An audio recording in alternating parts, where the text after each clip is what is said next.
We lost you, Robert. I can hear you through the walls, but I can't hear you through the speakers.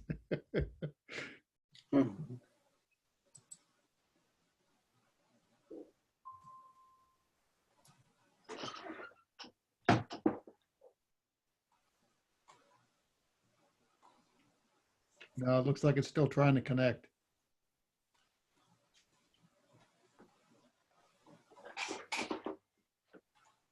Nope.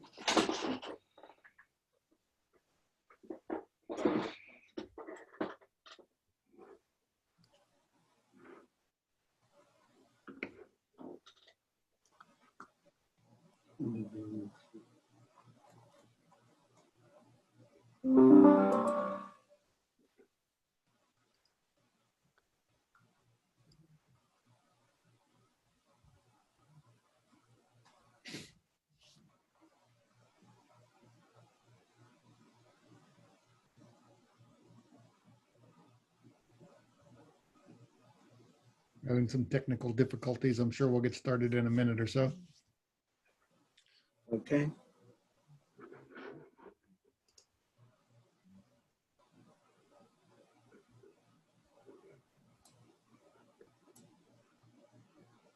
Anthony, while you're over there trying to connect, could you also turn the members of the committee into co-hosts?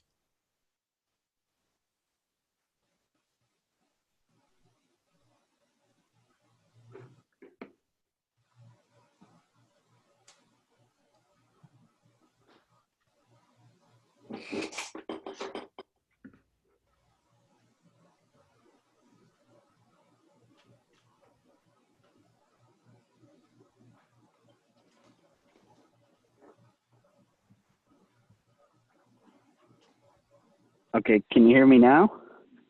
Yes, we can, but before Okay. you leave, you need to add as co-hosts all the committee and the council members so they can mute and unmute. Okay, we will do that.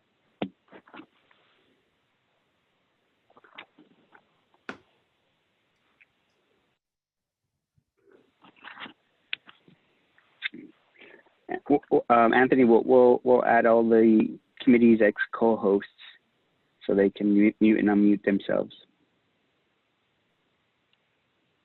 Okay, I disabled the feature where they couldn't, so they should be able to, but we'll just do that now. Oh, good. I'm finally up. Thank you. I mean, I know I talk too much, but. Yeah, so she's not able to unmute herself, so I think we're okay. But Okay, I got it now. Okay. Okay, Hello, great. everyone. Hello.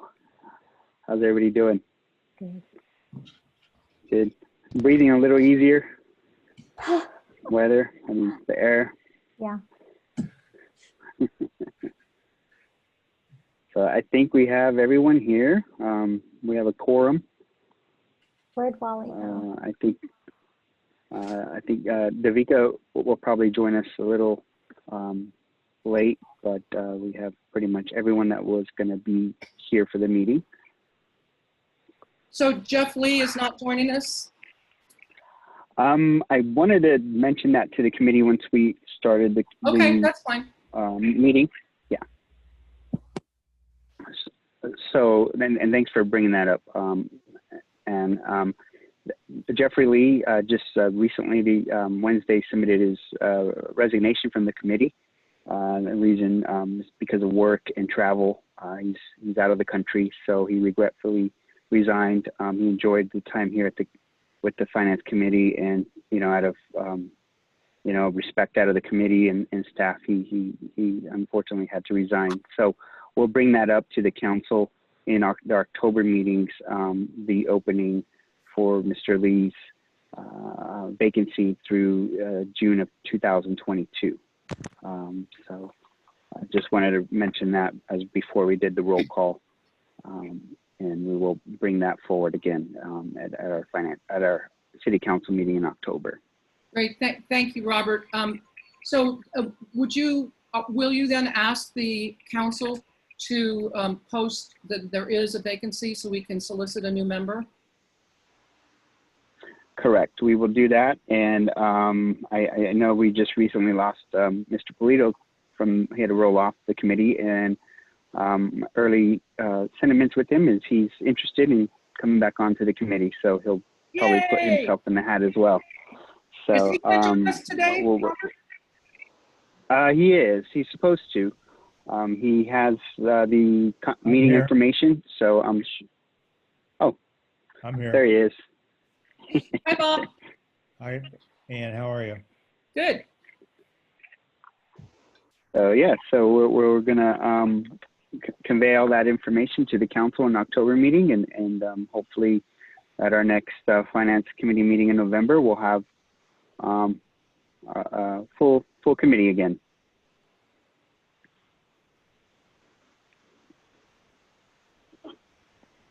Without further ado, I guess we could start the meeting, and I will present with roll call. Chair Walker, Yes, here. Vice Chair Slee, Here. Kate Skoniak, Here. Mayor DeGoya is absent, excused. Vice Mayor Lewis, I'm here. Devika Patel will join us shortly. And again, Mr. Lee resigned from the committee.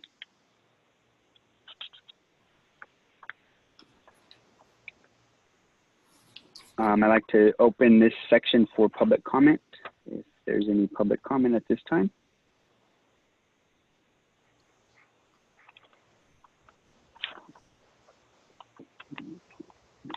See none. Robert, Yes. I can't comment on this because what you sent out seemed to indicate that there was an email spot that people could then email their public comments.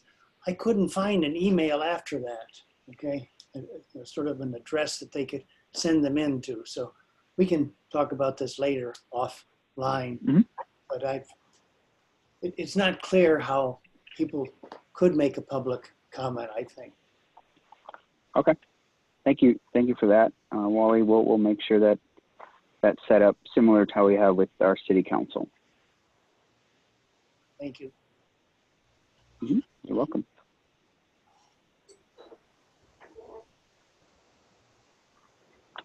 Okay. Item number 3 is review and approve draft minutes of the July 14, 2020 meeting. The committee would like to review, and we can get a motion for review of the draft minutes of the July 14th Finance Committee meeting. There's just one correction I think we need to make on the second page under number 8. It says in the heading, next meeting date, future agenda items and time, and then it says September 8, which was going to be our next meeting, but we actually at that meeting changed it to the 15th. So I think it should say September 15, which it does in the next line. Okay. That's the only thing. Correct. That change, unless there's any other corrections, I'd move to approve. You don't think it's worthwhile just making it the 17th since we ended up on the 17th today? Well, we didn't know, technically we didn't know that at the time of this meeting, so. Right. Yeah. I can make the notation. Thank you. Is there a second to approve the minutes? Second, Thank you. All in favor? aye. Aye. Any opposed? Do we need a roll call vote? No. Yes. I can hear everybody, so if everybody responds, but go ahead. I'll do a roll call vote. Okay. Chair Walker, Yes. Vice Chair Slee, Yes, Board Member Skoniak, Yes. Vice Chair Lewis. Vice Mayor, sorry, Lewis. I'm not a voting member, actually. That's right. That's correct. Sorry. So we have 3 majority vote. Thank you.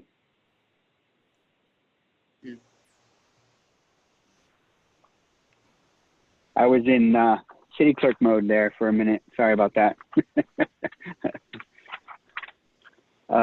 Next item is the item 4. It's presentation, review, and discussion of the CalPERS actuarial reports as is June 30th, 2019. It's a discussion with our CalPERS Senior Pension Actuary, Julian Robinson from CalPERS. Here's to provide an update on our retirement plans. Again, at the end, if appropriate, we'll make recommendations of options for council review and consideration. Real quick, you have before you a staff report that was for this item. Again, we discussed at our May 2019 Finance Committee meeting, we discussed our June 30th, 2018 actual reports. We felt that there was just it was a better understanding, help us to understand our CalPERS implemented changes over the years. They include the rate smoothing, changes in actuarial assumptions due to demographics, investment risk volatility, and changes in the discount rate over these years. We also felt that, you know, the June 30th, 2019 reports, once they came out, we would have Mr. Robinson out here to help us review those and discuss what has transpired from our plans, and also as most recent, the immediate impacts of COVID-19. As you can recall, in March of 2020, CalPERS investment return reached a negative 4%. However, markets had recovered somewhat in April, and at the time, the estimate for CalPERS return for the 1920 fiscal year was around 0. As of the year ending June 30th, 2020, our CalPERS investment returns was 4.7%. So just from March, end of March to end of June, that was an 8% swing. Again, I just want to reiterate, it's important to note that this investment returns for 1920 will be reflected in the June 30th, 2020 actuarial evaluation reports next year. 1920 twice, I think. You mean 2020, don't you? Our 2020 valuation reports as of June 30th of 2020, those will come out next year. And when they come out, the actual investment return in fiscal year 1920 will be reflected in those valuation reports. Robert, you don't mean 1920. You must mean 2019, don't you? No, he means the 2019-2020 fiscal year. Okay. Correct. Yes. Thank you. Just real quick, the highlights for the CalPERS investments was $356 billion in March of 2020.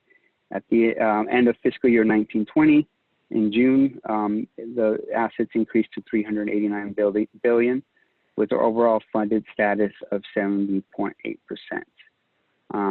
Without further ado, I just wanted to give some highlights and like to turn it over to our senior actuary, Julian Robinson, who's familiar with our pension plan and is here to provide us with a review of our June 30th, 2019 reports and provide a brief update and also assist us with the reports and all the analysis tools within the retirement plan reports. Good afternoon, everybody. I presume that you have a copy of the slide deck, or Robert's going to be able to share that as we review it. It's a pleasure again to be with this distinguished committee, and we're glad that we're very engaged with what's going on at CalPERS and in general, and specifically about your pension plan issues. Let's move on to the next slide. Just a couple of key pension terminology usages and some concepts. Next slide, please. We'll talk about our, when we fund a pension plan, there's the contributions come in from members and from the agency sponsoring it. And those contributions together comprise the total total contributions. Then there's usually a split between what the employees pay and what the employer pays. So the employees pay whatever is set in the law, and the employer piece is comprised in general of two components. One is the normal cost component, and that's always expressed as a percentage of pay. And the normal cost component represents the value of benefits which the currently active people are earning in the current year. And since the benefits are related to salary, the normal cost payment is expressed as a percentage of pay, and that's submitted to CalPERS every time you pay your submit payroll to CalPERS. Then the other component of the contribution is the unfunded accrued liability, and we often refer to our acronym for that is UAL, unfunded accrued liability, which means that if the pension plan is not fully funded, in other words, that the assets in the plan do not cover the total liabilities of the plan, an additional contribution is required to close that gap. Most plans in the system are making UAL payments, and the target is to have the unfunded liabilities eliminated in the 20 to 30 year horizon. That's the amortization period, which you'll see in the reports for the unfunded accrued liability. And of course, at any point during the presentation, if you have any questions, please don't hesitate to stop me and ask any questions. Okay, let's move on. I think the other direction, Robert. Yeah, sorry about that. That was me. Trying to trick me so soon. Okay. One more. Yeah. So what I did was, since we had this deck from last year, or from earlier in the year, from last year's valuation, I kept the slides from last year's valuation and then added the equivalent slides for this year. So you have the information to do a comparison if you like. So let's go to the next slide, which is the results is 2019. This is for the miscellaneous plan first tier. So that's a classic members are in this plan. The accrued liability in this plan is $19.2 million. The market value of assets is $13.8 million. And as the graph or the pie chart shows, it's approximately 72% funded. This is Wally Sleep again. That is just for the town of Atherton. It's not for the whole plan, I assume. There are four plans that the town of Atherton has. Okay, all I'm saying is that's not the whole CalPERS. It's just no. attributable to Atherton. Right. Yes. This is Atherton. Correct. Atherton. Thank you. Yes. Yeah. No, that's a important point. So for the miscellaneous plan for first tier, it's 72% funded, which happens to be approximately what the funded status is of the whole CalPERS system. So the plan is performing average, like the rest of the system. I've also shown what the termination liability is. So the termination liability means that if the city at some point wanted to make the decision to terminate the contract which they had with CalPERS, the liability in that situation would be significantly higher, and as we provided an estimate, 37.8 million for this plan, and that's why the funded status is much lower compared to the funded status of the plan on an ongoing basis.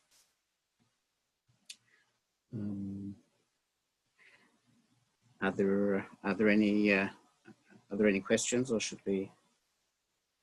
Just a comment, Julian, that it's absolutely financially unrealistic for the town to be able to exit. Right, I understand that, and I'm not suggesting that you should even think about it, but no, we have due to the coronavirus and a lot of agencies facing challenges with their budgets in general and covering CalPERS costs as well. We often get the question about what would it cost to terminate the plan, and we had that on last time's deck, so I just included it as a as the report shows. This is what our ballpark estimate of it would be. Got it. Yeah. So the next slide. Julian, wait just a second. Can you go back to that? All right. What is the 1.75%? What is that? Okay. Good question. So the accrued liability on the left-hand side of the left-hand side of the slide that's the discount rate we use in calculating the present value of the benefits that's in our valuation. In the event of a termination liability, a much lower rate of interest is used, and for illustrative purposes, we used a 1.75% discount rate. To make a long story short, when the plan terminates, CalPERS at that point assumes all the risk of making all future benefits and has a special part of the portfolio which is dedicated to paying the benefits for plans which are terminated. And the assets in that pool, it's called the terminated agency pool, are invested in essentially government bonds. And there's it's an immunized cash flow matched portfolio.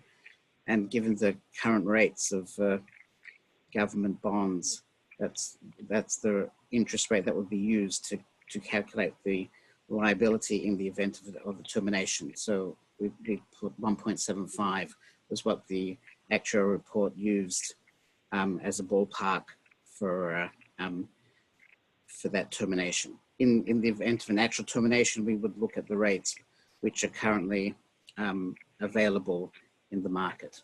Julian, to give an idea of how that's changed, what was that termination liability percentage last year at this time? I think if you go back to the previous slide, it should be there. I think it was 2.5% we used. Yeah. So Yeah. that difference is largely due to the country's situation with the COVID-19. Well, I mean That's there's a general lowering in the interest rates, okay. as you're aware of. So that's I guess partially related to the virus and partially related to other financial economic fundamentals out there. Okay, let's go into the next slide, please. So this is the miscellaneous plan, miscellaneous PEPRA plan. It's a much smaller plan, much fewer members, so that the total accrued liability is still less than $500,000. It's on an ongoing basis. The plan is 92% funded, and a lot of the PEPRA plans in the system are very well funded, and that's because they haven't been around. They haven't been around as long as the other. I'm sorry to interrupt. What does PEPRA stand for? Okay, PEPRA. Sorry, PEPRA was the name of the legislation, Public Employees Pension Retirement Act, which was passed. Yeah. Reform Act. Thank you.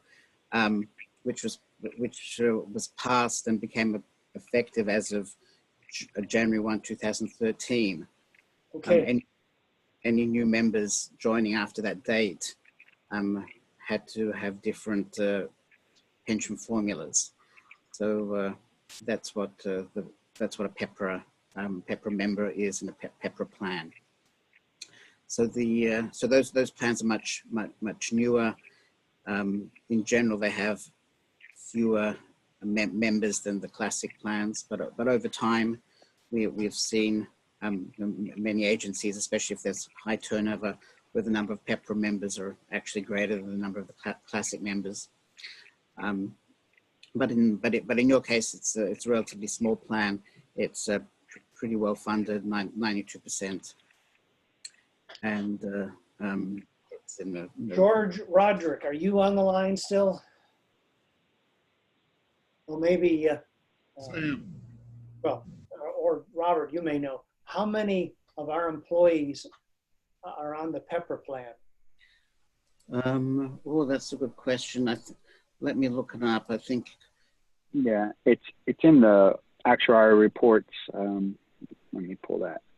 Yeah. So the PEPRA safety. I see that in front of me has 8 active members. Let me see if I can page up to the PEPRA miscellaneous plan.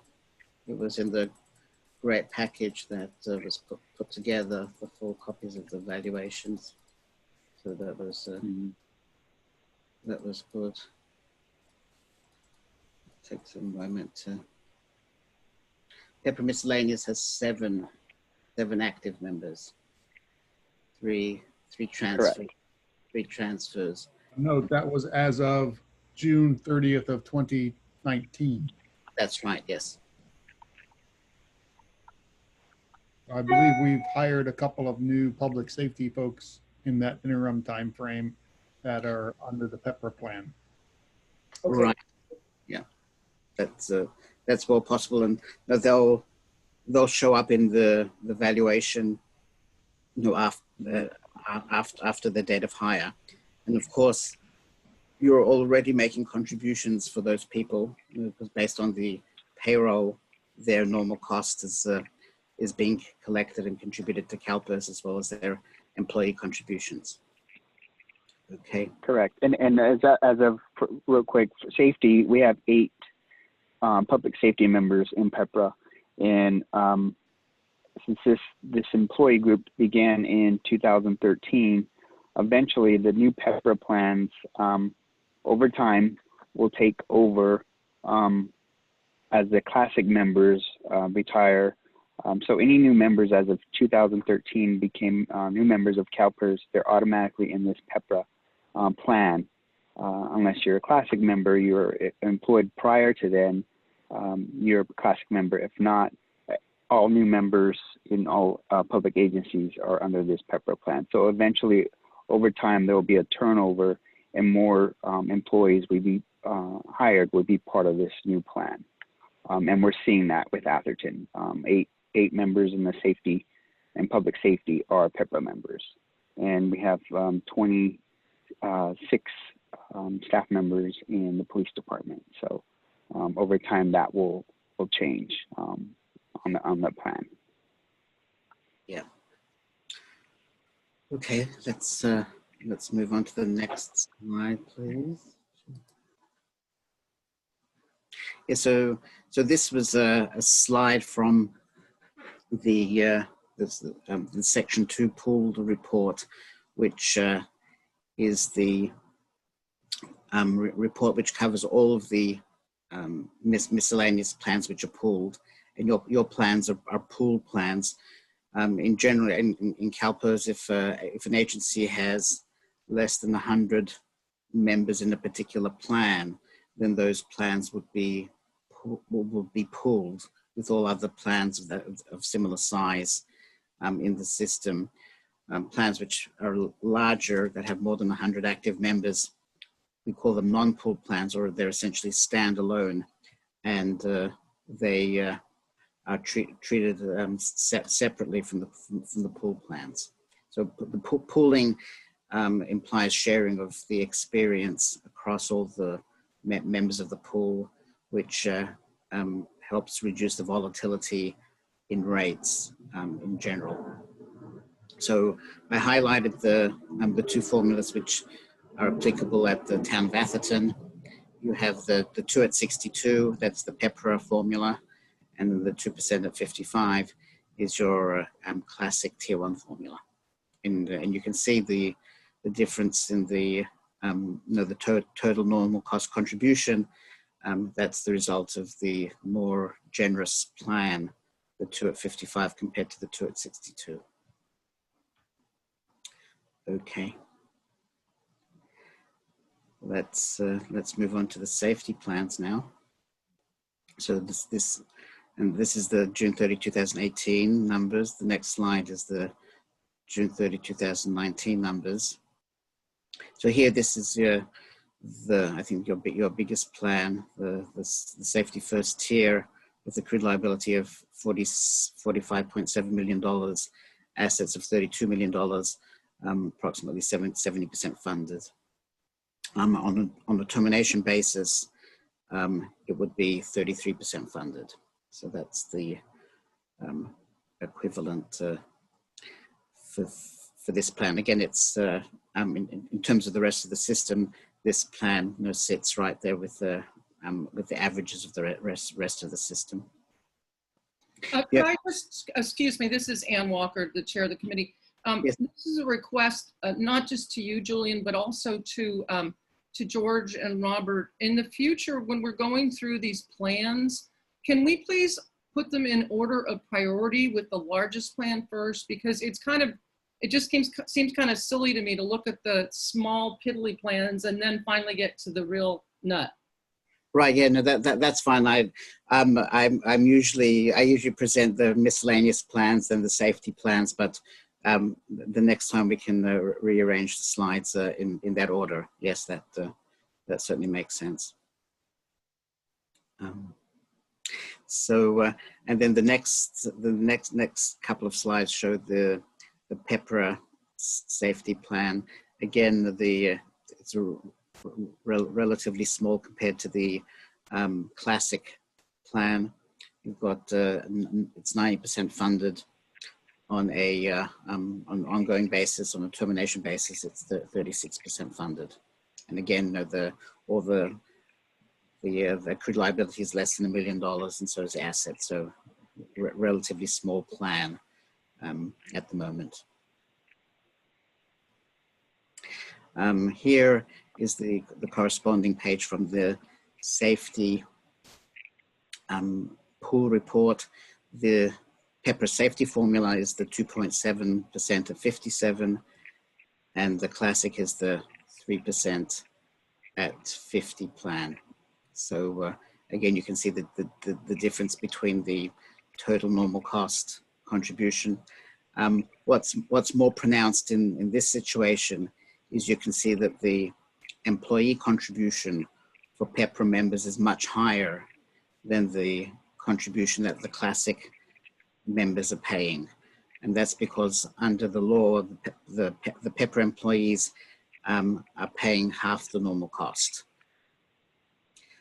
That's not a requirement in the classic plans. Of course, that's something you can negotiate with your employees if you want to go down that path, and there's a possible way to save money for the agency. You could enter a negotiation to discuss that kind of issue with your classic members. Just FYI. Yeah. And real quick, thanks, George. Go ahead. Done that, they are paying the maximum allowable under the law at 12%. Correct. Yeah, I was just going to echo that sentiment. Thank you, George. We did pass that to the employees a couple of years ago. So it's correct. So the PD is paying 12% for the employee contribution for the classic, and also 16% for the PEPRA component. Just out of curiosity, do we know how that compares to neighboring cities and towns? I mean, in other words, does that become the norm, or are we at a competitive disadvantage in hiring employees because of it? A little bit of both. Thank you. Yeah. But from a purely technical point of view, I'm not sure if there is a maximum that the employees can pay. Well, at the maximum we could, I thought it was 12% for local miscellaneous under the classic plans. Although you could bargain for something additional. Right, exactly, yeah. But you couldn't impose more than, right. It was up to 12, right? Yes. Okay. So let's move on from here. Let me interrupt for just a second. I assume that if an employee wants to put in more than 12%, they're welcome to do that. Or are they limited also? Yeah, I don't think we allow employees to make voluntary additional contributions. No. I Yeah. see George shaking his head. He's in agreement.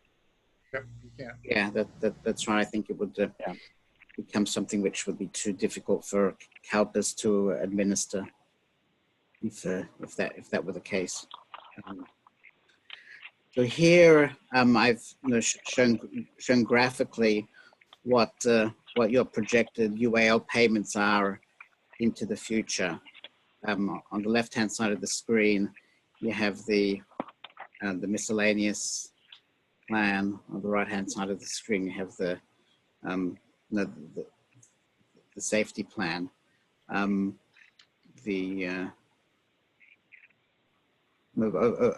the years, the contributions to pay off the UAL increase, and the main reason for that is the way the amortizations for the various components of the unfunded accrued liability was set up was that there was a ramping effect, which is still in place to some degree. We've stamped out some of that ramping, but that's led to this increasing pattern of unfunded accrued liability UAL payments in the normal course of events. So that's why it has this odd shape.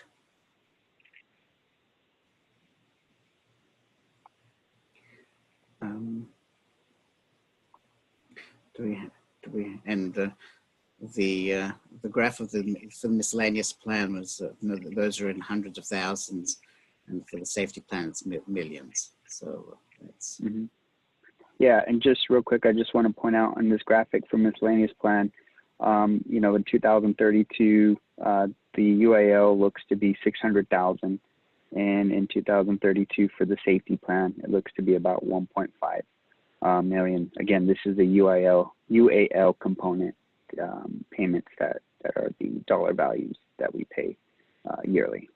right.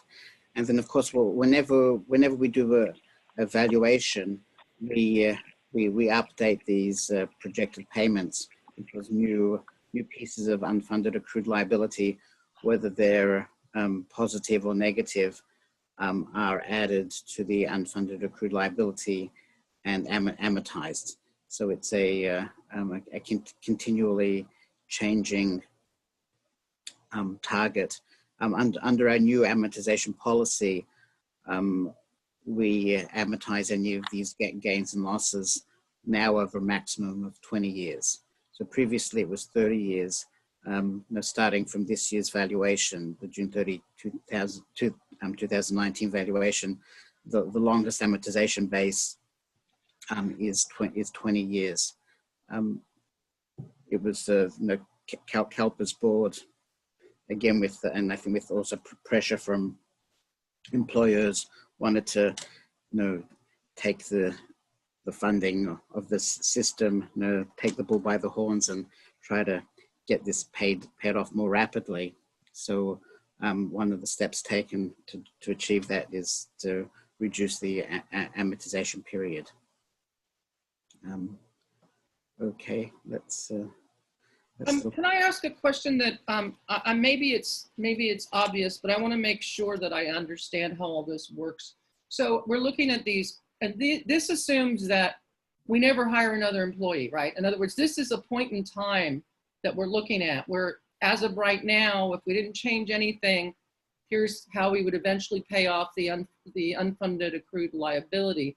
But I assume that whenever an employee retires and we replace that person with a new person, now we have now we're paying for 2 people for that position instead of 1. Is that correct? Well, you're not. Well, it's correct that you're going to be paying for 2 people. In general, the funding aim is to have sufficient funds in the assets that when a person retires, there's no need to make any further contributions for that person. That's the aim. In reality, because of the investment gains and losses, there could still be some. There's still an unfunded liability for the whole plan. So the whole plan includes the actives, the retirees, and no other people that have transferred, who have left, but who have not yet retired. So we don't allocate the unfunded accrued liability across the different groups of members in the plan. So if a plan is not fully funded and has an unfunded accrued liability, contributions will continue to be paid. For a newly hired person, they don't have any unfunded accrued liability attached to them because they don't have any past service. So they from day one we collect the normal cost, apart from the employer, apart from the employee. And then over time, it's possible for an unfunded accrued liability to emerge if the salary increases they receive are higher than expected, or their asset performance is not as good as expected. All these things have an impact on what the overall liabilities of the plan are. Okay, thank you. Yeah, no, you're welcome. Julian, another question related to those salary increases and their impact on the unfunded liability. For example, we hire an employee at the early end of their career. They work in a relatively small paying job here in the town of Atherton, but it's full-time FTE, so they're in the CalPERS system. They work for us for 5 years, and then 25 years later, they retire from CalPERS as a very high-earning employee in some other jurisdiction. Does that affect our unfunded actuarial liability cost? Yes, it does, because in the system, we have this idea of reciprocity. Is everybody familiar with that? Let me explain it briefly, which means that if somebody transfers from agency A to agency B, and both of them are covered under the CalPERS system, when the person comes to retire, and the final retirement calculation is performed, then the person's highest salary or the final 3 salary will be used in the calculation. We track that while a person has transferred. So we're adjusting the liabilities all along to reflect those employees that have transferred from one agency to another agency. There is a provision in the law that if there's a huge increase in the salary, which awarded by a particular agency, and there's different thresholds which have to be met. In certain limited circumstances, the agency causing that significant increase in liability could actually be required to pay an additional amount because they were the causative agency for a significant accrued liability event. And it doesn't happen very often, and it only became effective, I think, 1 or 2 years ago.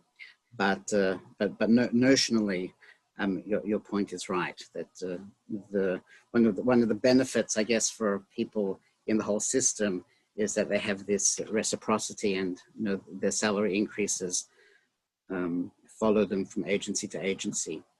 I guess the theoretical basis for that is, if people wouldn't have this kind of if there wasn't the reciprocity, it would be much more difficult to hire people away from one agency to another agency.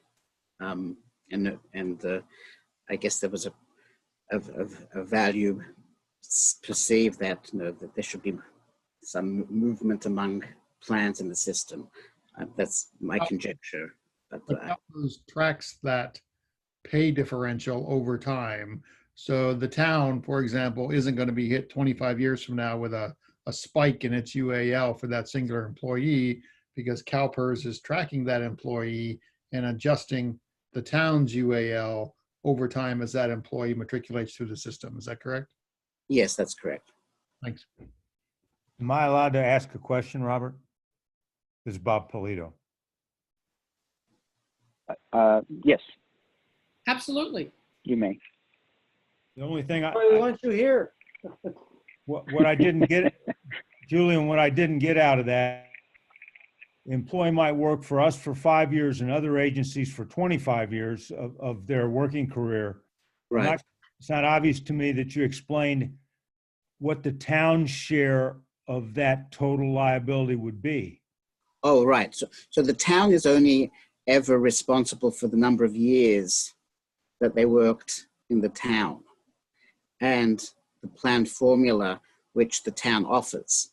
Of course, if they go to a different agency which has a more generous plan formula, that doesn't impact your liability at all. The only component which affects your liability is the member's compensation, which is used in the in calculating the benefit. But if the person only had 5 years of service with you, then it's most likely that the pension that they'll get is only 5 years out of the 30 years total that that you were in the scenario that you were discussing. But there's no averaging of pension formulas across different agencies. It's only the compensation piece which is used. Right. So if they ended with very high compensation and only 20% of their working career, let's say 5 years out of 25 years was with us, we're still going to be liable for what their ultimate, for 20% of what their ultimate pension liability is. Well, that's assuming that the other agency has exactly the same formula. Right. That you do, yes. Then it would work out that way. Yeah. Okay. Thank you. Mm-hmm. Do we have any other thought-provoking questions at this point? All right, let's move on. So here I've put together some slides which are showing the contribution amounts on the left-hand side in dollars, in right-hand side as a estimated percentage of payroll for the various plans. So it includes the normal cost and the UAL contribution. The way we do this, we assume that the payroll each year is increasing by, I think, 2.75%. So if you could recalculate these percentages more accurately if you have a better perception of what the what you think the payroll increase will be over time. Julian, at least as a starting point, though, you've used our situation with the number of employees we have and the current total salaries of those people. Yes. Mm-hmm. And exactly. what have been your growth assumptions, if any?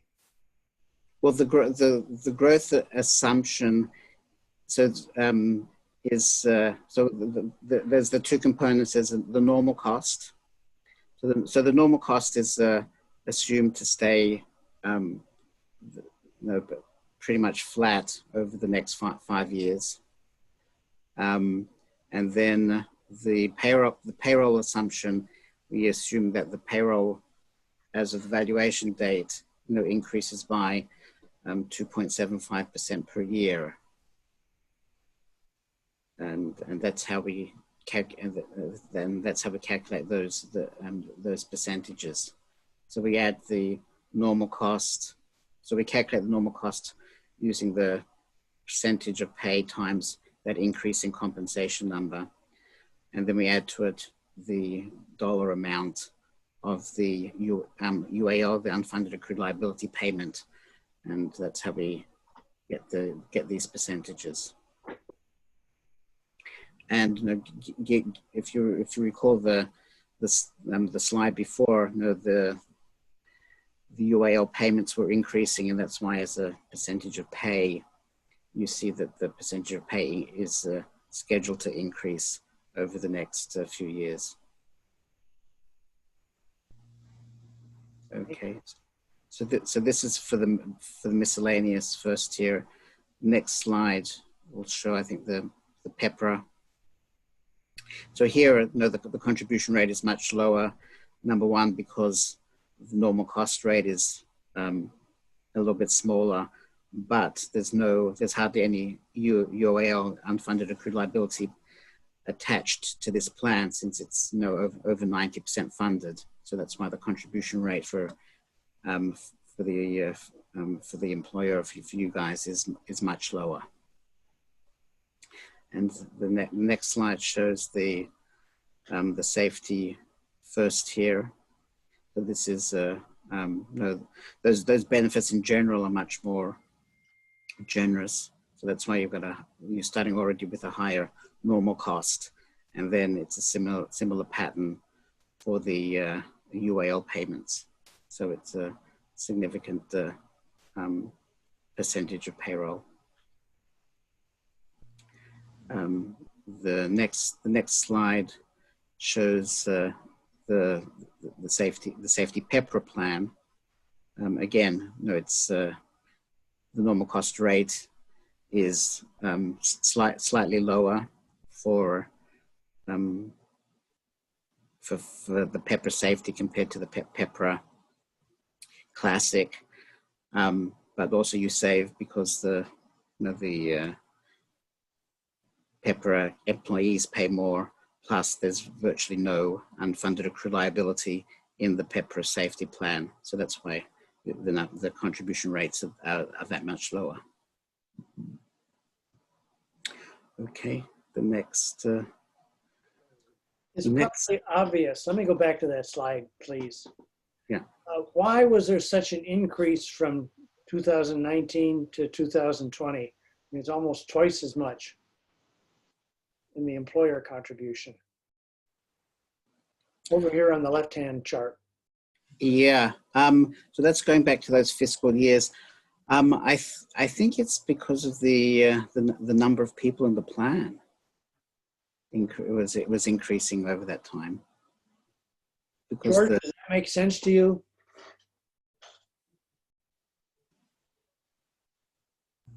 Yes, and that was the point that we probably hired a bunch of staff, and we more than likely probably doubled the amount of people in the plan over that period of time. Right, because because as you can see, the rate hasn't changed that much. It's just the dollars that have changed. Could you go back one more to the safety first tier? On the right-hand side, what's causing the anomaly in percentage where, most of these are kind of rounded, and this one it goes up very high from 19 to 20, and then there's a drop between 20 and 21, which doesn't fit in with any of the other ones. Yeah, so the 1819 and the 1920, right? Those are historical numbers. Then the 2021, that's the current fiscal year. So there was probably a revision in the I think the payroll must have increased more than the more than the 2.75%. So when we divided the dollar amount by the payroll, that's why there was that slight kink, if you like, in this in this curve, rather than it being completely flat.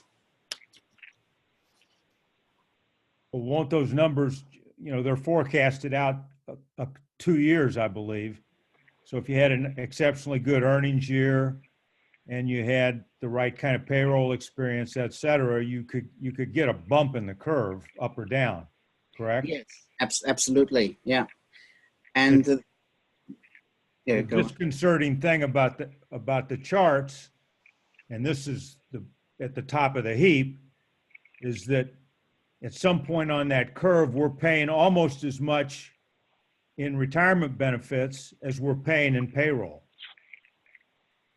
Yes, and especially because for the plan which you have, I think it's as we saw, it's the 3% at 50 plan, which is the most generous of the of the plans.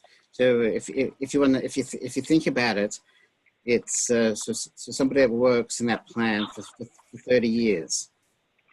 The 3 times 30 is 90%. So they're going to be getting a benefit, which is 90% of their final pay for the rest of their life. I understand that, and that seems to make it like everything's peachy, but in reality, we were 87% funded once we paid off our side funds as of 2005.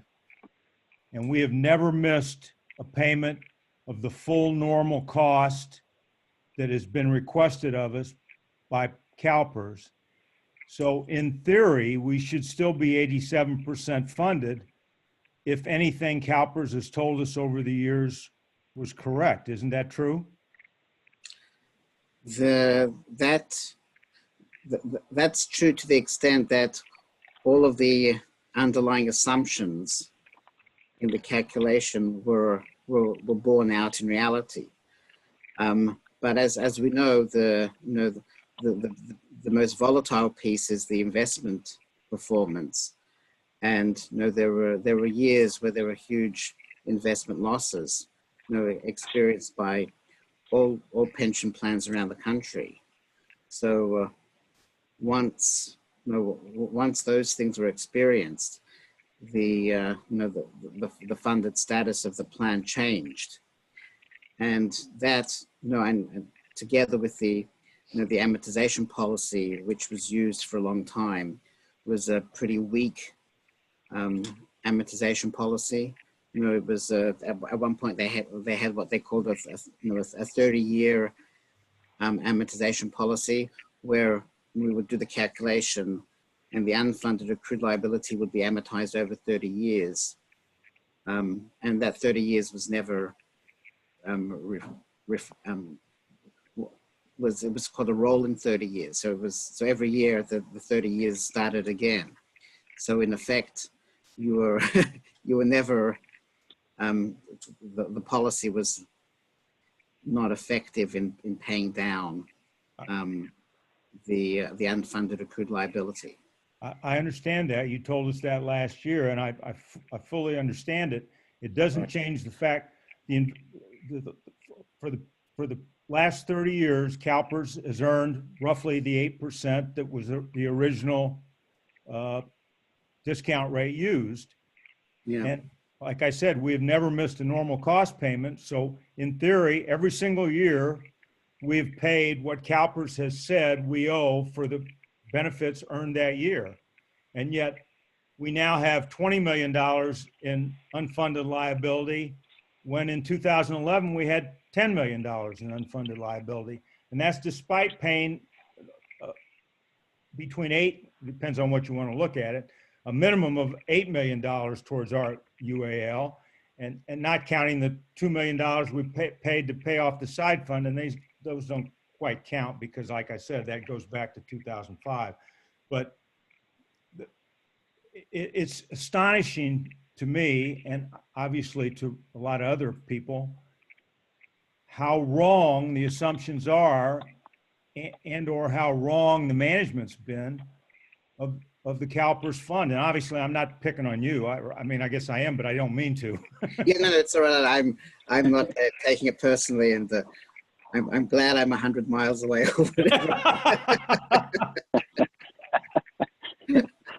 So it leaves us with a very bitter taste. And yes, I understand. a bitter taste and a complete lack of confidence that any of the numbers we got in this year's report are any more valid than all the bad numbers we got in previous reports. So, but anyway, I've made my point, and I hope. Yeah, no, I sense the frustration. Yeah.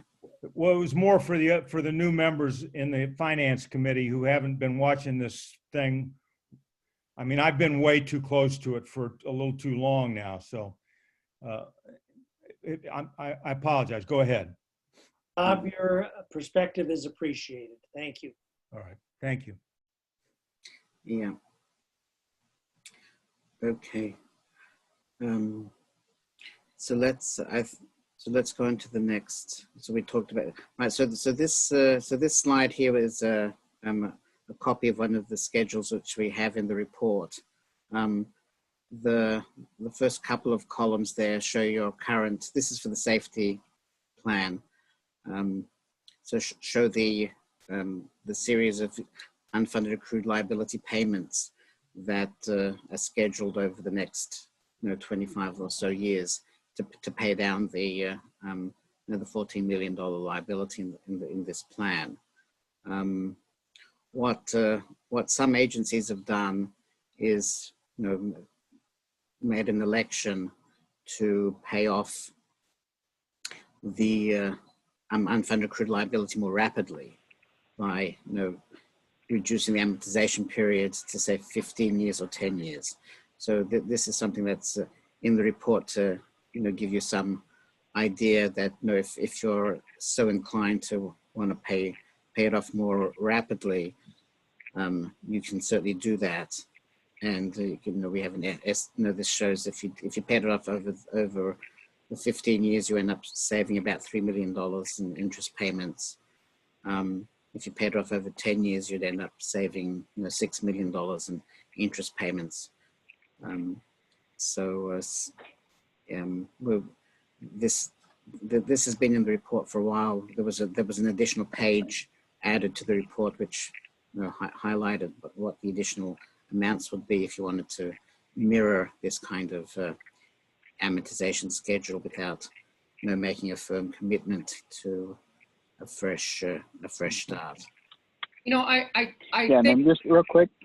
go ahead. Sorry, these are this schedule is on page 14 of all the valuation reports. So this safety plan is on page 14 of the safety actuarial, and it's the same page for all the other plans. I just wanted to point that out.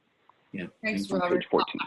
I just wanted to point out something that I'm pretty sure I said last year when we were going through the same exercise, which is something that it strikes me, it's very much like an observation made in the book Alice in Wonderland, which is you have to run just as fast as you possibly can to keep from going backwards. And if you want to get anywhere, you have to run twice as fast as that. Yes, I can imagine it feels that way. Yes. And you certainly are not the Red Queen, okay? Thanks, Bob. That was from Wally, and There's Wally. Good one, Wally. okay. Right. So let's look at the next slide. If there is what is next? Right. So yes. So the next slide is an illustration of what the 15-year amortization would look like. So the black vertical lines, the black bars, are what your current schedule would be. The orange bars superimposed are what making the election for a 15-year fresh start would impact. So you see that in the first few years there'd be additional payments which get made. Somebody's email popped up on the screen.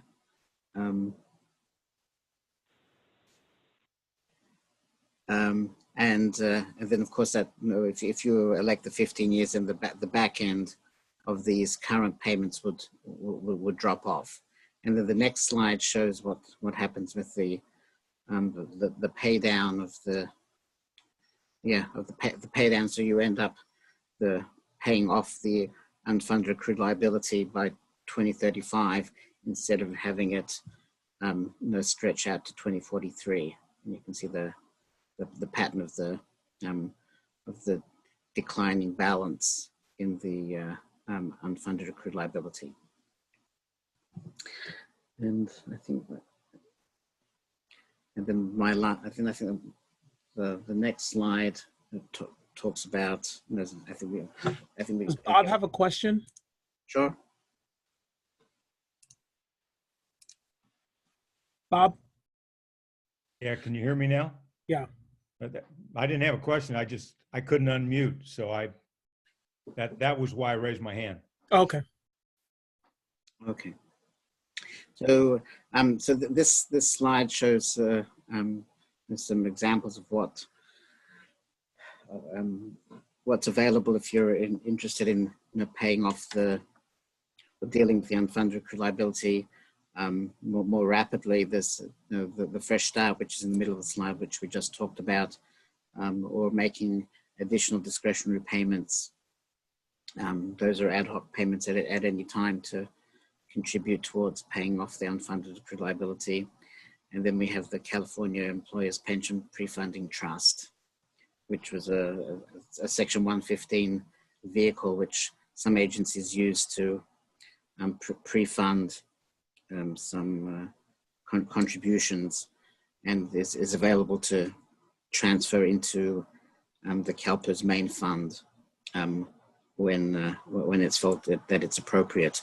CalPERS started offering this fund, I think about a year ago. There are other providers out there which offer these Section 115 trusts in order to facilitate that kind of pre-funding of the pension benefits. And also you can, I'm not sure if you have any post-retirement medical liabilities as well. So often some of those are pre-funded in a Section 115 trust as well. So that's pretty much the comments I had on that. And then the last slide was a bit of a discussion on the gains and losses which happened in the year which just ended, the June 30, 2020, how those will be funded and recognized in the valuation. So you end up, you can see the 5-year ramp and then the 15 years of full payments to get your 20 years of total unfunded accrued liability amortization for the gains and losses, which will emerge when we do the valuation next year, the June 30, 2020 valuation, because of the challenged return on assets. But we got 4.7% return instead of our expected 7%. So that 2.3% of asset loss will generate a new slice of unfunded accrued liability in addition to the existing pieces. So I think that kind of wraps up the discussion which I had in mind. Of course, if you have any other questions, I'd be happy to answer them for you, or try and answer them for you. And I have one. Sure. We draft, or I guess I drafted a letter of recommendation to the City Council year before last and last year and have yet to proceed with it because I keep learning new things. And last year, when you presented this fresh start idea and we talked about amortizations, am I correct in that the discount rate of 7% is used not only to value our assets, but it's also used to value our liabilities? Is that correct? Well, I mean, it's used to value the liabilities because we do a projection of what we expect the future benefit payments to be, and we discount it to the present. The value of the assets are the market value of the stocks and the bonds that are held in the portfolio. So the 7% is not used to determine what the value of the assets are. That's all right. So that's exactly in earlier years, and I've gone way back, but there was an actuarial value of the assets that did use the discount rate. Yeah. So because that kind of predated me at CalPERS, or it still existed around the same time.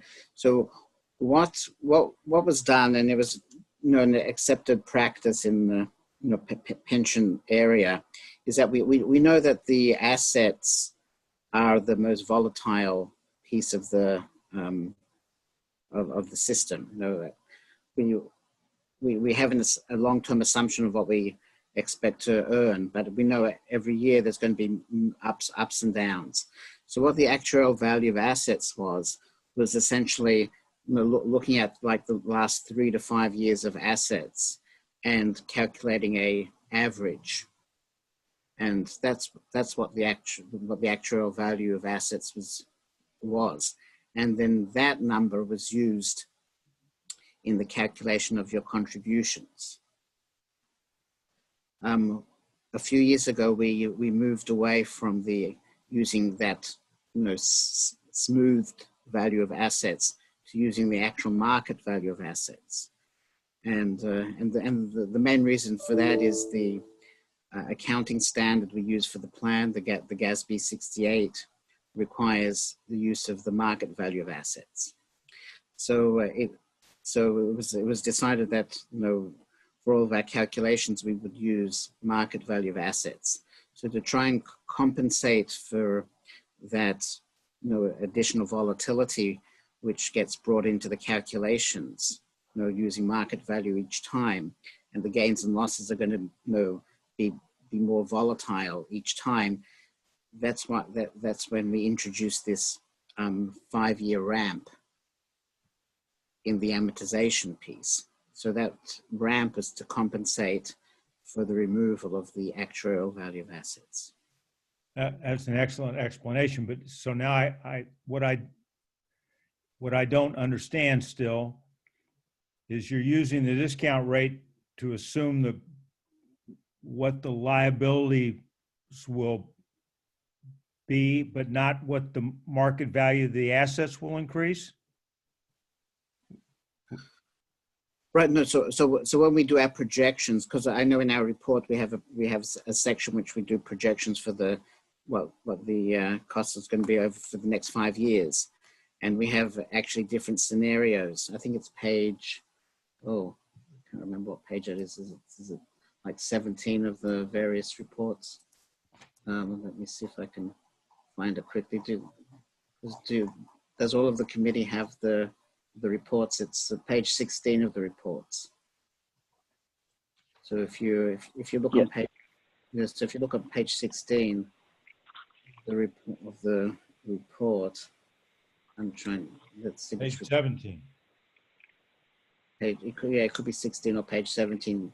There's a table there, which has a projection for a number of years under different investment scenarios. Mm-hmm. Correct. Yes, it's page 17 for future investment return scenarios. Various. Yeah. Right. So I'm looking at the miscellaneous plan, the classic. So you can see the first scenario assumes that we're going to earn 1% per year for the next 4 years. The second scenario assumes 4%. in the middle scenario, 7%, which is our current discount rate, and then the last two scenarios, one's 9% for the next 4 years, and the last one is 12% for the next 4 years. So, so we do that kind of scenario analysis just to give the agencies some idea of, you know, what different investment results would be under different scenarios. But you're right. In general, our middle assumption, or our long-term assumption, is 7%.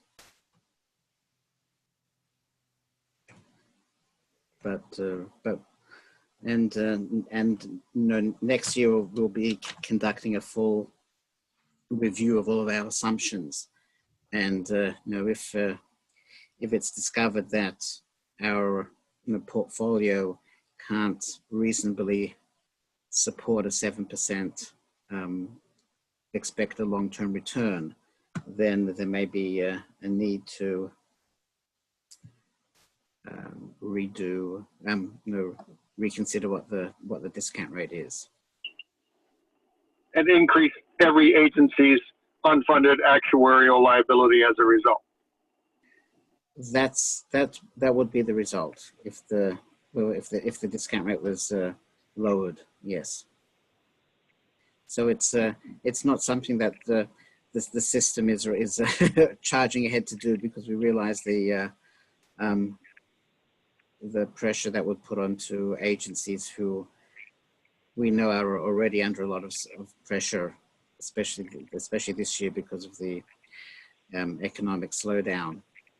And that's why CalPERS, you know, even this year has you know, taken some steps to increase change some of the investment things, and they've you know, introduced some leverage into the portfolio and things like that, with the intention of, you know, trying to squeeze out as much return as possible, in order to avoid, if possible, any change in the discount rate. But what I thought we discussed last year, and I was trying to clarify, is the discount rate. I'm a little confused now about how it affects how it relates to your calculations on how much money we have, but it definitely applies to how much money we're going to owe, correct? Yes, that's right. And so if we could pay off a portion, if not all, of our unfunded liability by borrowing from the public sector, which we can do right now, we've just done it. We did it at roughly 2%. If we can borrow and pay off at 2%, what you're now charging us 7% for, it's definitely something that we should look at, or the council should look at considering. Is that, Right. That may be an oversimplification, but is that basically correct? That's correct, and the number of agencies have done pension obligation bonds, POB, pension obligation bonds, where they essentially, you know, borrow the money and pay off the CalPERS unfunded accrued liability. And you know, it's an arbitrage exercise essentially, because as you say, if you can borrow the money at 3% and eliminate a 7% debt, then that would normally be a financially prudent thing to do. All right, thank you. Yeah. That doesn't guarantee that if we do that, which is certainly a good thing to do that, what Bob suggested there.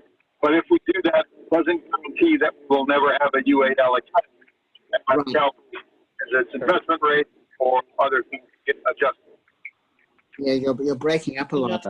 But yeah, that was what I was going to say, that if you go down that route and you make a large contribution and the market goes south, then you know you could end up losing value And I mean, it's, again, it depends on how much of the UAL, the unfunded liability you pay off. But I think that happened to Stockton back in the day, that they made a large contribution to CalPERS, then things went south and they ended up both owing on the bond and, still having a significant unfunded liability at CalPERS because the investment timing was not great for them. Yeah, but that's in essence what's been happening all along. We've been paying what we owe, and our debt has doubled since 2011. So we face that risk no matter what we do, but we can mitigate it somewhat if through the arbitrage scenario, at least it would appear that way. Yes, I agree with you with that. Yeah. I'm sorry to interrupt, but I just, as a point of order, Robert, Devika joined us at some point during this conversation. Right. So to make sure the minutes reflect that, please. Mm-hmm. I did. Thank you. Great, thank you. Yeah, but I guess I should add pension obligation bonds to that that slide, as well as another alternative to dealing with the unfunded accrued liability. Yeah, but there's been quite a number of agencies which have done it and are looking into doing it. Yeah.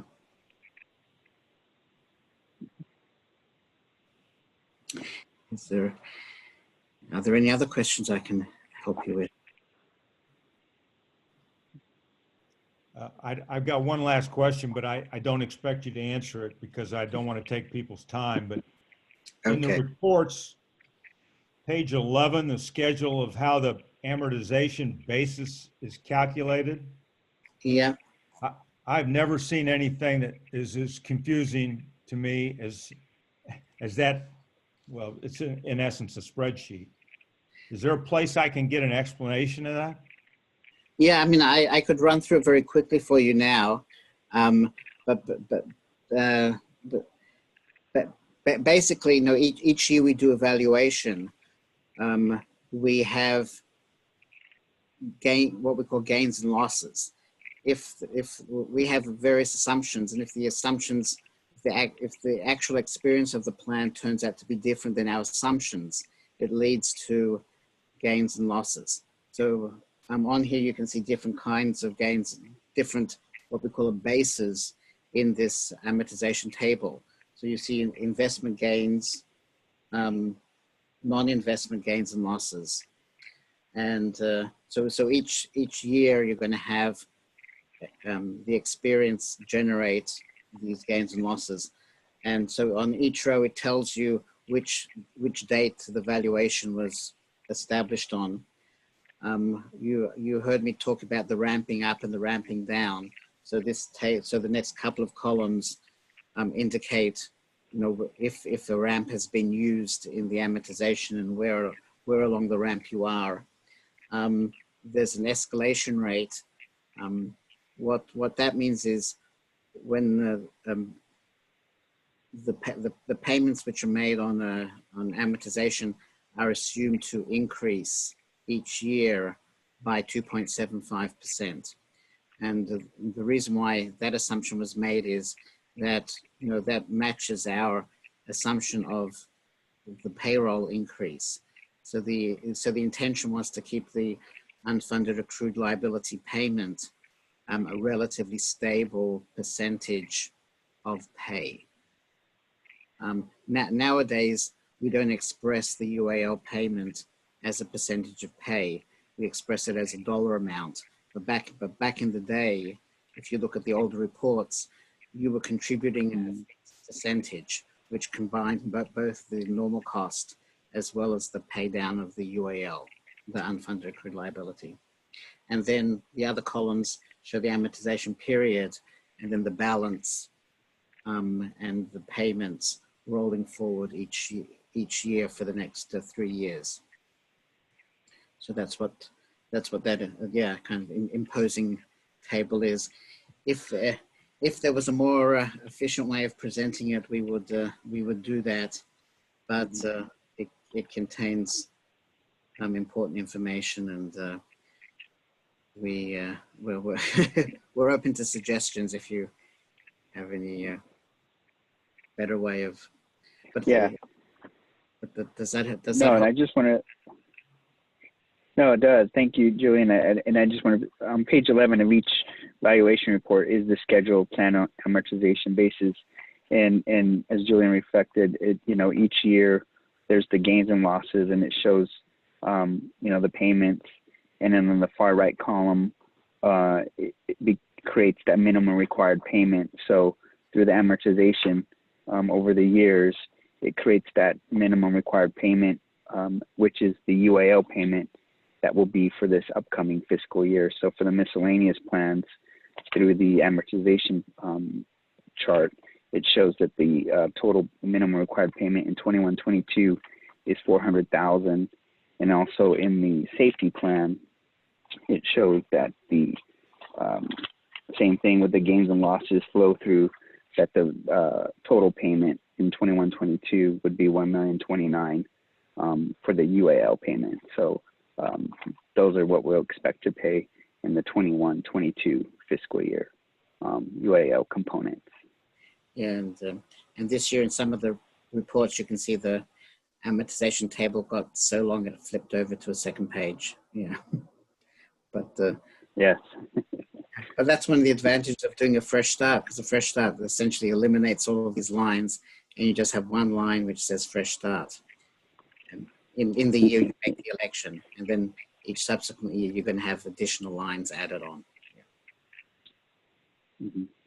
I hope that was a helpful explanation. Yes, thank you. I know you did your best.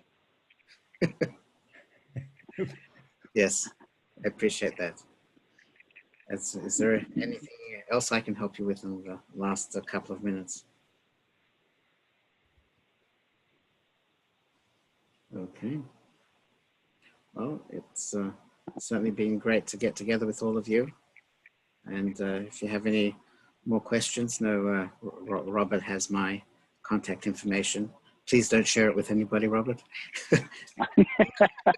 No, we'll definitely, and thank you for all your help. We'll definitely, because this is an exercise we've been working on every year, at least, the last several years, 8 years, we look at the actuarial reports, but I'm sure I'll be reaching out to you just for some clarification as we work through some options and some solutions on, handling our UAL components in the future. But no, thank you so much.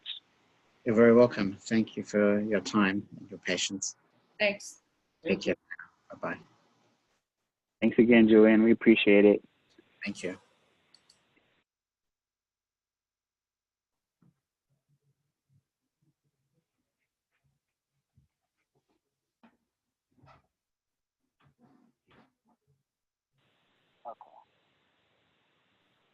Robert, it occurs Hear me? after listening to Bob's questions and Julian's answers that there are some issues which I think the committee ought to be in between meetings discussing with you, and whether you and George want to make some new recommendations to the council. Bob, how do you feel about that? Well, I was going to modify this draft recommendation letter one last time and then give it to you guys to do with what you want. But I put a lot of work into it, so it would be unfair to ask any of you to start from scratch. Right. But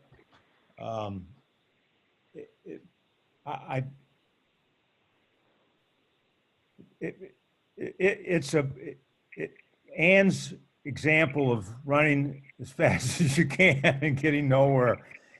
I mean, this is the most frustrating thing I've ever dealt with. And I've dealt with some pretty frustrating things. So.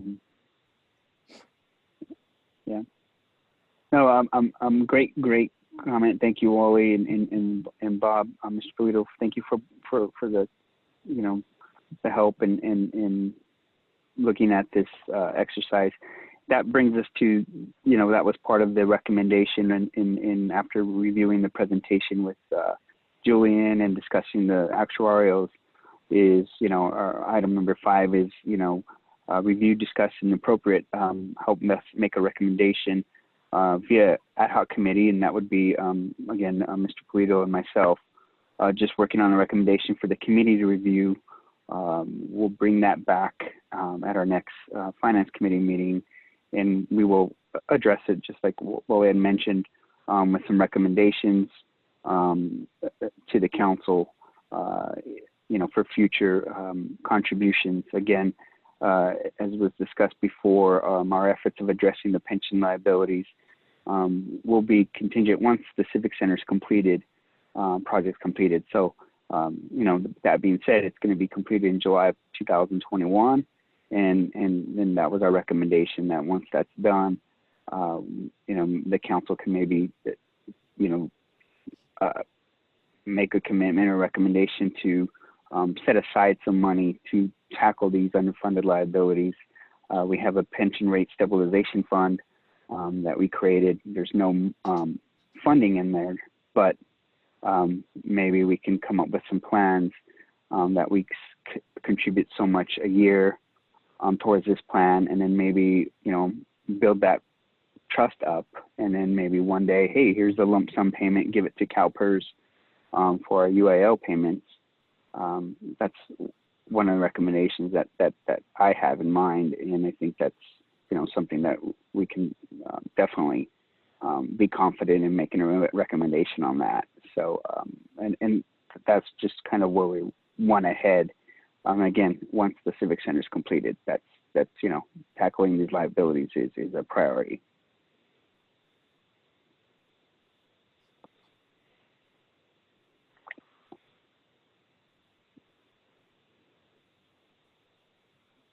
Sorry, the one chart Yeah, you're sorry. that had the bar graph, I think black and orange, and the black was what we're expected to pay over the next however many years it is. And then the orange one was, well, if we went with the 15-year payment plan. And I have to say that, when you look at that, and then you also look at the totals that you've paid at the end of it all, it just seems like there's a tremendous saving if we do that 15-year plan after the Civic Center is done, because it does ramp up in the first couple of years, but then it's flat. And so there's something to be said for having a known quantity that you're going to have to pay every year for this, which we've never had. It's gone up every year that I've been involved. Correct. No, I agree. I think that's a good, just being able to see that, there's that 15-year, there's the 10-year component, and there's the current year component. And again, to reiterate too, with CalPERS, that has been alluded to in previous conversations and stuff, they've had a lot of changes with the plan. One, with the demographics, mortality rates, they've changed that over the years. The asset management, they've done that, they've updated that. Changing the discount rate over the years, it was being reduced and finally reduced to 7%. Prior, it was up to 7.25%. And over the years, even at that time, there was discussion, well, okay, that's too high. So over the past 3 years, or 4 years for that matter, there's been a lot of changes to the plan. And then you compound that with what's happened with this year in COVID. So it's kind of like it's all coming in at once. And I think hopefully, as they've made these changes and have more control over how they manage their assets and where they're putting them in, that maybe going forward, if we can get through this year, next year, we can have some more understanding and make more headway on paying down these liabilities. I just feel like a lot of things have taken place so recently in the changes on the plan that it's a lot. But I think, just like Mr. Polito, I mentioned, we've been paying everything, our UAL, our normal costs, we've been staying on top of that, and we continue to plan to stay on top of that. So it's just a matter of just the plan on the investment returns, what's happened and transpired. I mean, last year in 18-19, the investment return was 6.7%. 19-20, we just finished, it's 4.7%. So I think looking at this exercise, coming up with a recommendation, even if it's setting aside $100,000 a year in a trust and gaining interest, just like we did with OPEB. If we can do that and come up with a plan, and then address it, like we mentioned, maybe, do that 15-year amortization, come up with a lump sum, pay it down, and then start over. So I think we have some great ideas. I think there's some opportunities. There's some, examples of how we can get there. We may start small, but I think that it's been on our radar, so it's continuing to be our radar, and I think this next coming year we'll actually start making headway towards it and paying that down. Robert, excuse my lack of knowledge on the overall topic. Is CalPERS, do they pay any federal taxes or state taxes, or are they a not-for-profit organization? Bob, do you answer that? Yeah. I don't believe they They pay. don't pay any taxes. Right, correct. The employees do through their pensions. They pay the taxes, but the plan itself doesn't. Okay. I would only say that, and this is the main source of my frustration, is you can't blame it all on investment returns. The 10-year return is 8.5%. So, and the 30-year return is 8%. I mean, so I'm not saying, I think the rates, they're going to have to lower their discount factor even further because of this prolonged,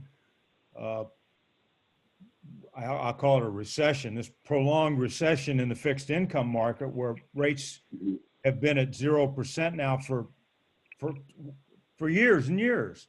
But that being said, it's the other things. It's all the bad assumptions. I mean, every year they tell us what we need to pay to cover what has been earned that year, and every year we pay it. And we've gone from 87% funding to 70% funding. It is extremely frustrating, and there's obviously a level of incompetence involved in the CalPERS management. Whether you blame it the actuaries or whoever you blame, it just is enough to make you, I'd pull out my hair, but I only have a couple left.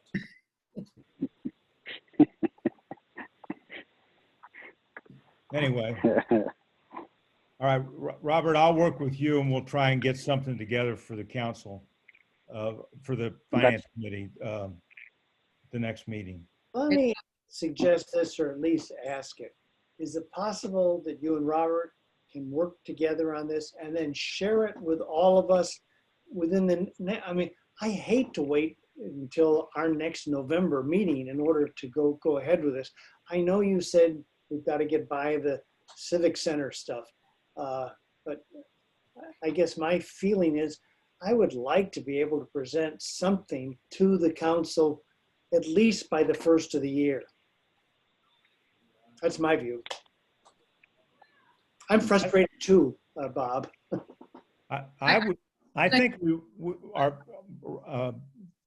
our goal would be to get something to the finance committee to review, edit, add to, delete, whatever, to get it to a finished product and give it to the council immediately.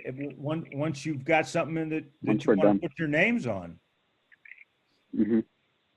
Well, I think I wanted to say, Go ahead.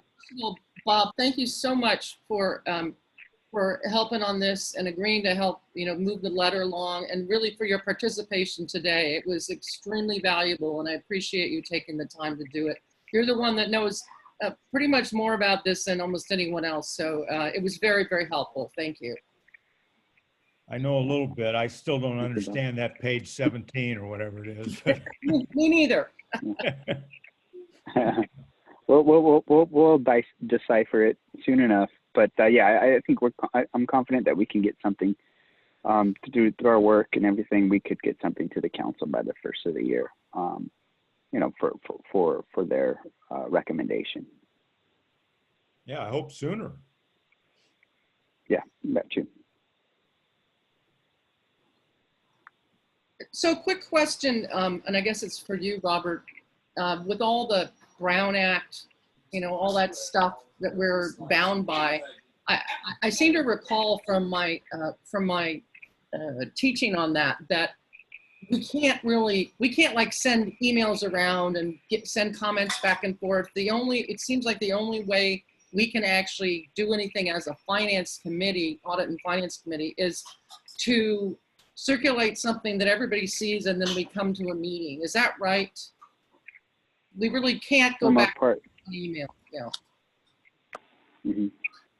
Which is for the most part. There's an option. Let me suggest this. I think George is wanted to mention something. There's an option, Madam Chair, and that's if whatever Robert and Bob come up with in terms of solutions, they could put together that summary, give that to Robert Barone, and then Mr. Barone would send it to the entire committee, and then the committee would respond only to Robert.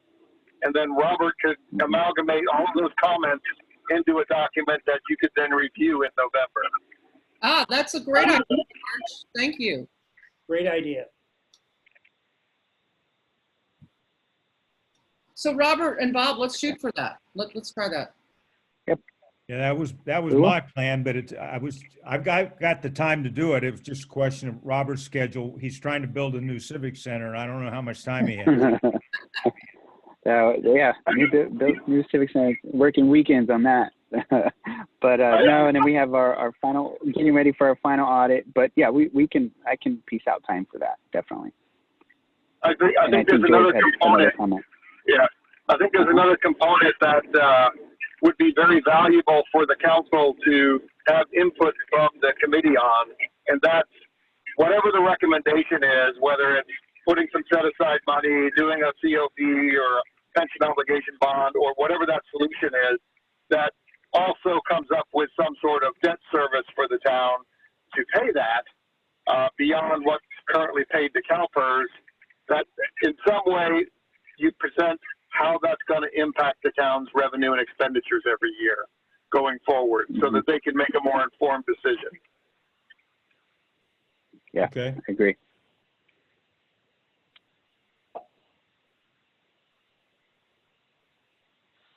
Okay.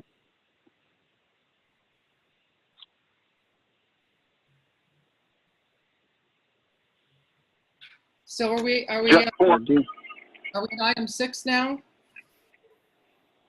Before you leave this one, I got one more comment. I'm sorry. It's in relation to those expenditures, and I know the subcommittee is aware of the COP that the town just did for the town center project. In addition to that COP, there are other types of financial obligations that the town's looking at over the next couple of years, and Robert and Bob can actually add them to the conversation.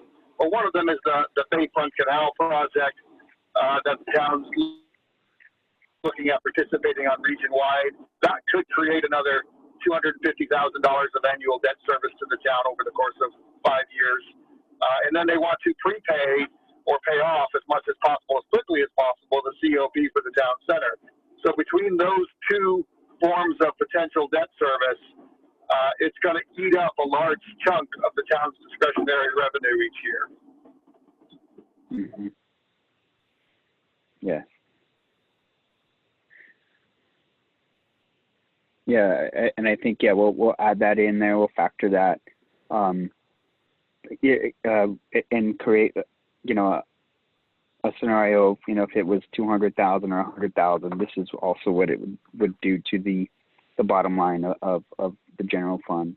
And again, as George reiterated, the council wants to pay off the COP. It's a 10-year, but we want to pay it off in 5 years and sooner if possible. So, that's our plan.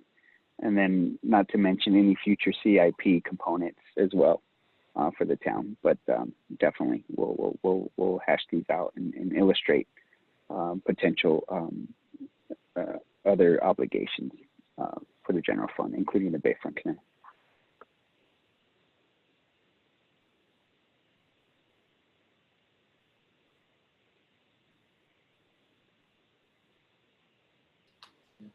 Okay, thank you, George. So our next meeting is scheduled for Tuesday, November 10th, 2 p.m., presumably still by Zoom. I don't think we'll have a vaccine by then, so Yeah. I hope you can all make it. And so what do we need to do? Is there some formal way we can ask the council to consider filling the vacancy on our committee with Bob Polito if he's willing to come back and serve again? Yeah. Yes, we definitely can let them know. We will communicate to them about the opening, and that, you know, we have a candidate that just rolled off the committee that can fill in for the next to finish the term for Mr. Lee, and that would be through 2022. So we definitely will communicate that to the council to fill in for remaining. The plan is to have that on the October 7th agenda, Ann. Yeah. Oh, that's great. Thank you. Mm-hmm. So is there any further business anybody would like to discuss before we adjourn? No, Okay, thank you very, very much to all of you for taking this time. And I tell you, my head kind of spins when I read through all those reports. I think each year I get a little bit more of it, but it's still, as Bob said, very frustrating. So thank you, and we will meet again in November, and stay safe and healthy. move to Thank you. adjourn. Thank you. Bye. Thank you, everybody. Bye. Thank you, everybody.